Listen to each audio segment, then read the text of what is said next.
Кезінде өзім қиналып, басымнан қайғырып жүрген кезде мені құтқаршы деп келген жігіт. Екеуміз көшеге шығарып, бірімізді құтқарамыз деп, көшеге шығарып, детский аламыз деп айқайлаған жігіт. Серғаз бауырым келіп отыр. Ассалаумағалейкум. Өтті ғой, ол заман өтті. Ой, көшеге шығарып айқайлап, детский аяқ киім аламыз деп.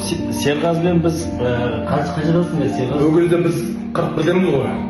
Қасымыздағы жап-жас балалармен қорқытамыз ішінде, дәуді уақылап тұрмыз. Детский аламыз, детский деп ше. Өзіңіз ойлаңызшы, біреуіміз 41-де, біреуіміз 39-да айқайлап тұрмыз.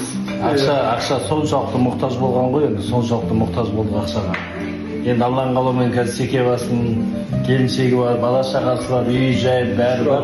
Иә, бізде де Аллаға шүкір әйтеуір басымыз аман бәрі бар. Осы күнде Серғазы екеуміз ровно 50 жыл болды, жарты ғасыр болды дос болып жүргенімізге. Бар ма жарты ғасыр дос болғандарыңыз? Көзбасынан Ерлан тұрғасында деп па? Көзбасынан Серғазы тұрғасында деп па? Үй арасында үй жоқ қой өскенбіз ғой Серғазбен.